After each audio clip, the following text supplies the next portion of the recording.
올해 첫 주일 우리에게 주시는 말씀은 여호수아 5장 8절에서 12절 말씀입니다.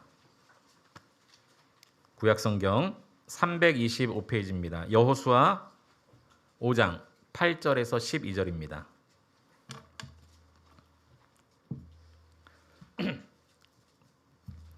여호수아 5장 8절로 12절 말씀. 다 찾으신 줄 알고 제가 대신 봉독해 드리겠습니다. 또 그 모든 백성에게 할례 행하기를 마침에 백성이 진중 각 처소에 머물며 낫기를 기다릴 때 여호와께서 여호수아에게 이르시되 내가 오늘 애굽의 수치를 너희에게서 떠나게 하였다 하셨으므로 그곳 이름을 오늘까지 길갈이라 하느니라. 또 이스라엘 자손들이 길갈에 진쳤고 그달 14일 저녁에는 여리고 평지에서 유월절을 지켰으며 유월절 이튿날에 그 땅의 소산물을 먹되 그날에 무교병과 볶은 곡식을 먹었더라.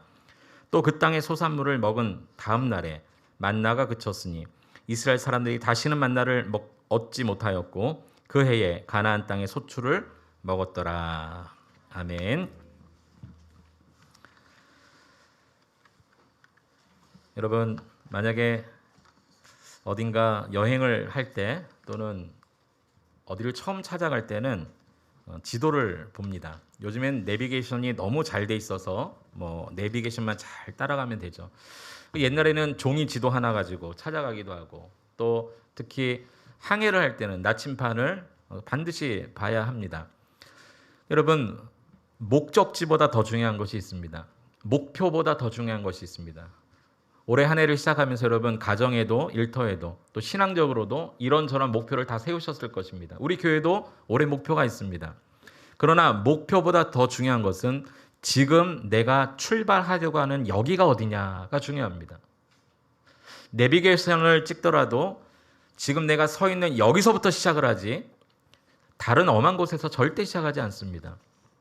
나침판을 보더라도 지금 내가 여기 서 있는 곳에서 나침판을 들 때 그것이 동서남북으로 가리키는 것이지 다른 곳부터 시작하지 않는다는 거죠. 그래서 한 해를 시작하는 지금 여기 내가 서 있는 곳이 어디냐. 하나님이 이 출발하는 이 시점에 원하시는 것이 무엇인가. 이것을 아는 것이 너무너무 중요합니다. 특히 지난 이틀 전에 송구영신 예배를 통해서 우리 교회 올해 표가 다시 새롭게라는 표라는 것을 함께 나눴습니다.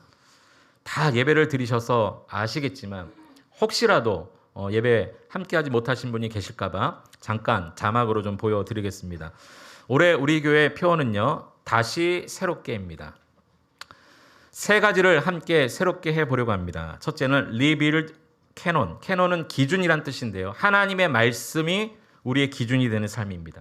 하나님 말씀에 서는 것이고 또 이스라엘 백성들이 포로에서 회복되었을 때 가장 먼저 하나님과의 그 언약 공동체로서 회복된 이 말씀, 우리가 말씀 위에 서자. 첫 번째, 우리가 올해 새롭게 되길 원하는 부분이고요. 두 번째는 리빌드 처치입니다. 우리 교회는 분립교회입니다. 이스라엘 백성들을 예루살렘으로 돌아왔을 때 성전과 성벽을 재건했듯이 우리도 다시 이 분립교회 정신과 사명 위에 다시 서보는 것입니다. 세 번째는 리빌드 크리스찬 라이프입니다. 하나님의 백성, 우리의 삶의 정체성이 무엇인가. 그래서 이스라엘 백성들이 성전을 재건하고 났을 때 제사와 절기가 회복되었던 것처럼, 그리고 예배 문화가 없었는데 다시 예배를 드리게 된 것처럼 우리의 삶도 하나님과 나와의 그런 관계, 친밀함을 위해서 우리가 목표를 세웠습니다. 그런데 아까도 말씀드렸지만 우리가 이렇게 다시 새롭게 시작하려면 정말 중요한 것이 출발이라는 것입니다. 합시다. 캠페인이 아닙니다. 강대상에서 목사가 외쳤다고 다 된 것도 아닙니다. 여러분 마음속에 정말 그렇게 해야지? 아니요. 우리 인간은요, 작심삼일이 될 수밖에 없는 연약함을 지닌 존재입니다. 그렇다면 지금 내가 서 있는 이곳에서 도대체 어떻게 시작을 해야 될 것인가? 오늘 그것을 한번 생각해 보자는 것이죠. 특히 우리가 이 올해 리빌드 하기 위해서는요, 이스라엘 백성들 바벨론 포로에서 막 돌아왔을 때 그 상황을 우리가 우리의 상황으로 맞아 들어야 됩니다.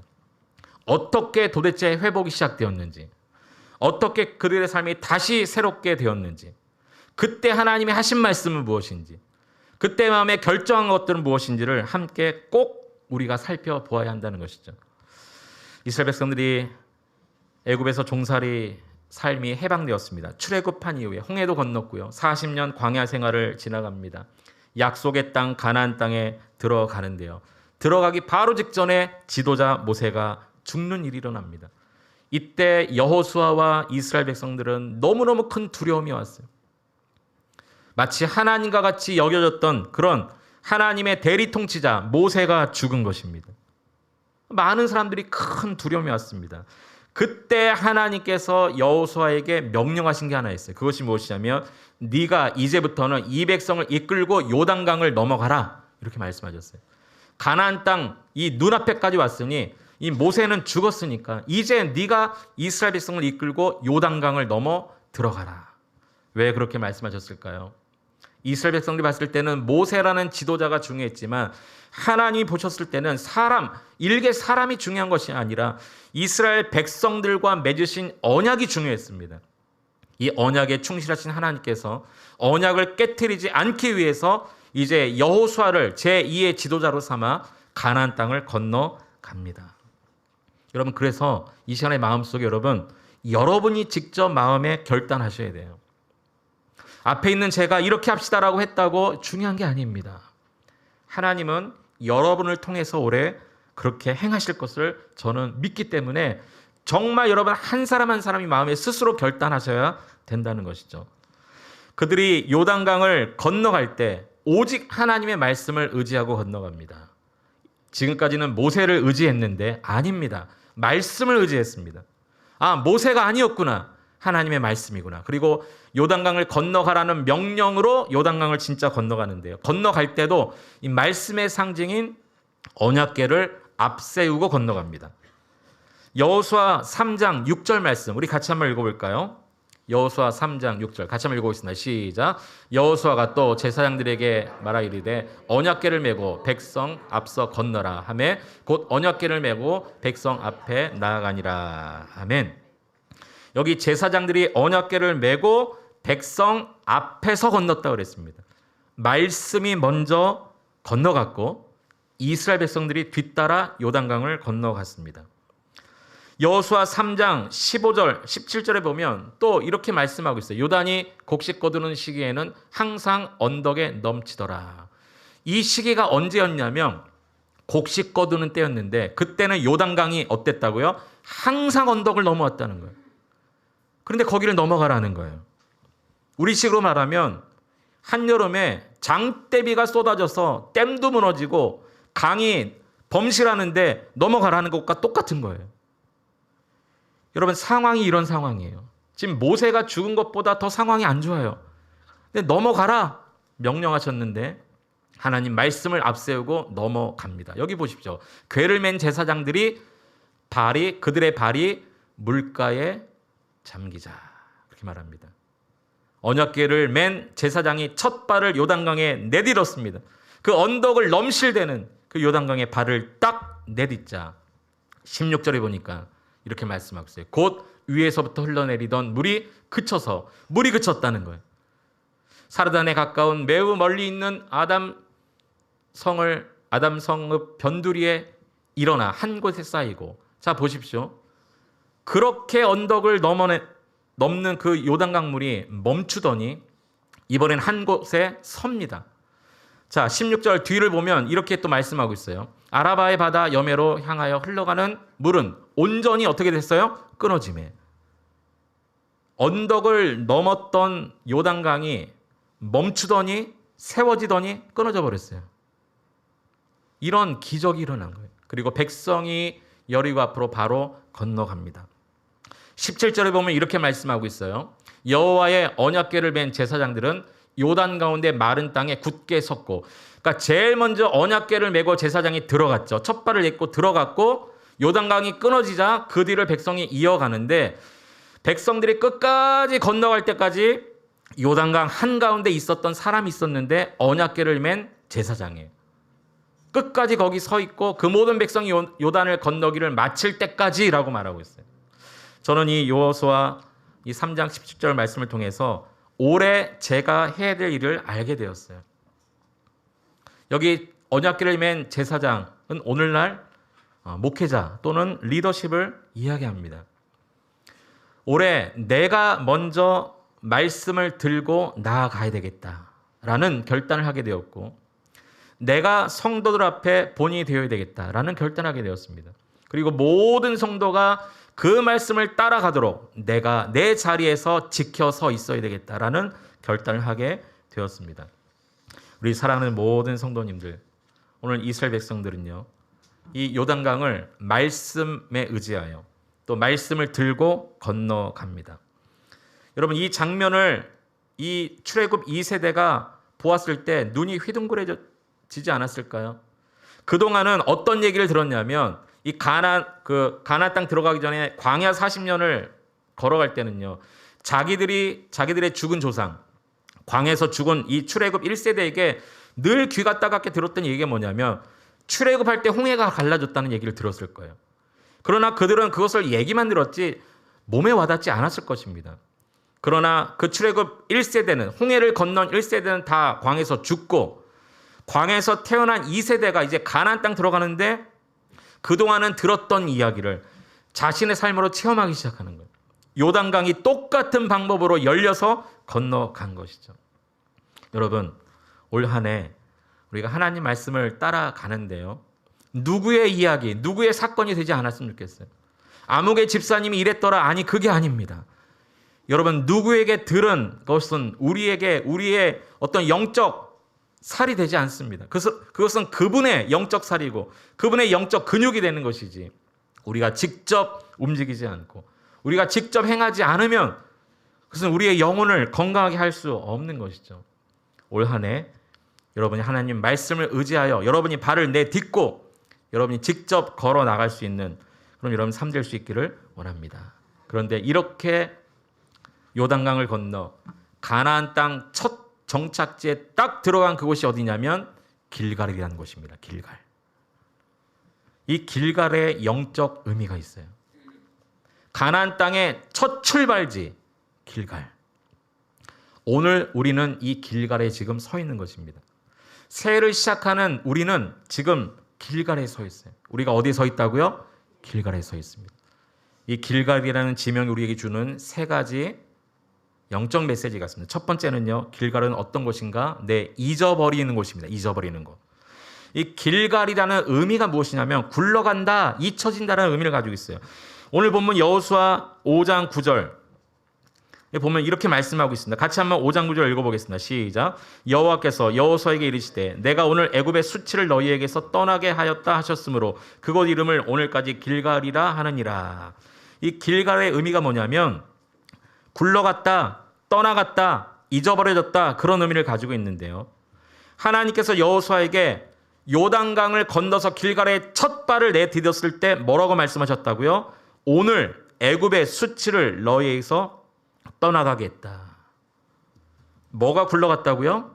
애굽의 수치. 무슨 말입니까? 애굽의 수치라는 것은요, 그동안 애굽에서 노예로 종살이 살며 힘들고 고통스럽고 치욕스러웠던 과거의 삶이 다 끝났다는 것입니다.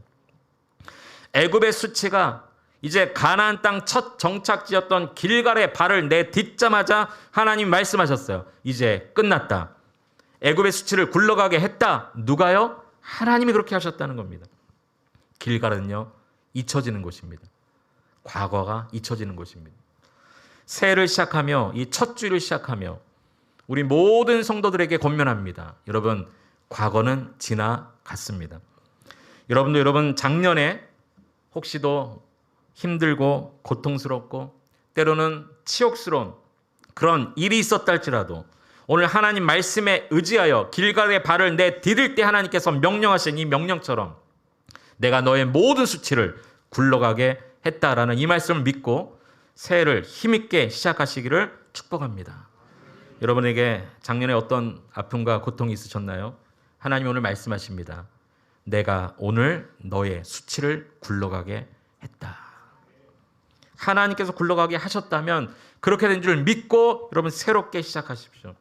특히 코로나 상황에서 예수 믿는 우리 성도들, 우리 한국교회가 이 세상 사람들로부터 적지 않은 오해와 또 편견과 때로는 억울하고 부당함을 느낄 정도로 그런 많은 일들을 당했는데 올해는 좀 이런 것들이 떠나갔으면 좋겠어요. 하나님 믿어봐야 무슨 소용이 있겠냐는 세상 사람들의 말이 좀 그쳤으면 좋겠어요. 한국교회가 다시 회개하고 돌이킬 것은 돌이켜서 제대로 빛과 소금의 사명을 감당함으로 이제는 기독교를 향해 개독교라고 말하는 말이 그쳤으면 좋겠어요. 여러분의 슬픔, 여러분의 아픔, 또 육신의 질병, 마음의 상처 다 굴러갔으면 좋겠어요. 그런데 하나님이 그렇게 하셨다라고 말씀하고 있습니다. 이 길갈은 잊어버리는 곳입니다. 우리의 과거가 끝나는 곳입니다. 우리의 수치가 끝나는 곳입니다. 우리의 아픔이 멈춰지는 곳입니다. 우리는 지금 여기 서 있는 것입니다. 하나님이 그렇게 하셨음을 믿고 힘내어 다시 뛰고 걷는 여러분 될 수 있기를 축복합니다. 두 번째 길갈은 어떤 곳인가? 길갈은요, 기억하는 곳입니다. 기억하는 곳이. 이스라엘 백성들이 이 요단강을 막 건너서 첫 정착지였던 길갈에 딱 도착하자마자 행했던 두 가지가 있습니다. 첫 번째는 할례를 행했습니다. 할례. 애굽의 수채가 너희에게서 떠났다라고 말씀하신 이때는 언제였냐면 모두가 할례를 행한 직후였어요. 길갈에 들어가자마자 할례를 행한 직후였습니다. 특히 5장 2절과 3절에 보면 이렇게 말씀하십니다. 그때 여호와께서 여호수아에게 이르시되 너는 부싯돌로 칼을 만들어 이스라엘 자손들에게 다시 할례를 행하라 하시며 이렇게 말해요. 다시 할례를 행하라. 3절에 보니까 여호수아가 부싯돌로 칼을 만들어 할례산에서 이스라엘 자손들에게 할례를 행하니라. 왜 이들에게 할례를 행했을까요? 네, 이들은 광야에서 태어난 출애굽 2세대이기 때문에 할례를 받지 못한 민족이었습니다. 할례를 받은 출애굽 1세대는 광야에서 다 죽었습니다. 할례의 의미는요, 하나님의 친백성이 되었다는 것을 의미하죠. 하나님과의 언약을 맺었다는 것을 의미합니다. 하나님과의 연합입니다. 이 몸의 할례를 표시함으로 인해서 하나님의 언약 백성임을 늘 기억하는 것이죠. 하나님을 기억하도록 할례를 행하라 말씀하셨어요. 어디에서요? 길갈에서. 요단강을 넘자마자 하나님께서 다시 할례를 명령하심으로 하나님과 그의 백성의 그 관계를 명확하게 하길 원하셨다는 거죠. 올해 우리도 하나님을 기억함으로 한 해를 시작해야 되겠습니다. 지금 하나님을 기억하기로 여러분 결단하셔야 됩니다. 사도 바울은요, 그의 인생 말년에 뭐라고 고백했습니까? 내 몸에 예수의 흔적을 가졌다. 그렇게 고백했습니다. 그가 살아온 모든 삶이 온통 주님을 기억할 수밖에 없는 것들이었다는 의미인 것이죠.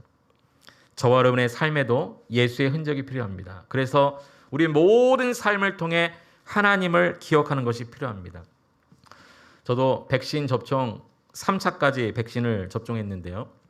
요즘에는 이 모바일 증명서가 있어서 여러분 식당이나 어딜 가도 이 QR코드를 다 찍지 않습니까? 그러면 백신 접종 14일이 지났습니다. 이런 문구가 떠요.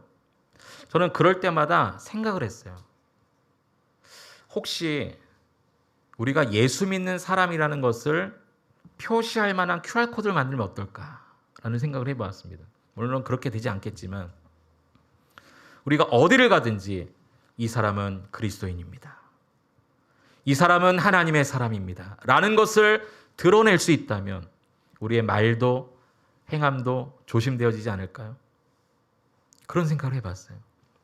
혹시 누군가가 개발을 할 수 있다면 이 그리스도인 QR코드 좀 만들어 놓으면 어떨까? 여러분 그것이 우리 스스로를 또 절제하게 만들고 조심하게 만들 수 있지 않을까 생각을 합니다.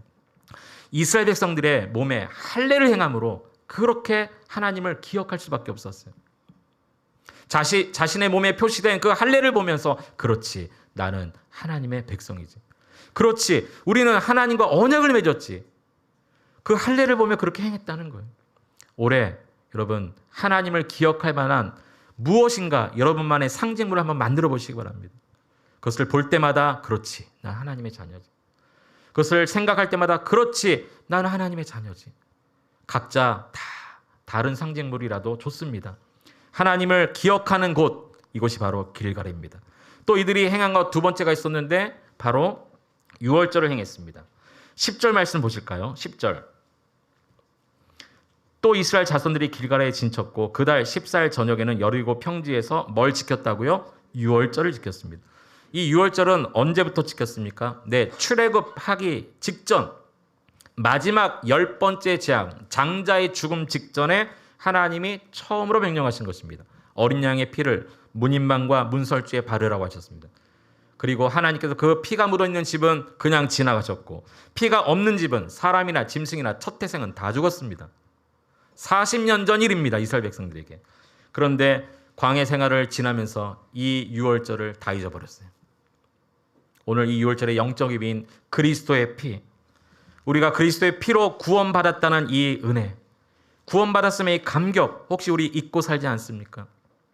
하나님 그래서 가나안 땅에 첫 발을 내딛자마자 다시 명령하신 것이 유월절이었어요. 오늘 우리도 다시 이 새해를 시작하는 이 첫 주일에 마음에 각인하셔야 될 것이 있습니다.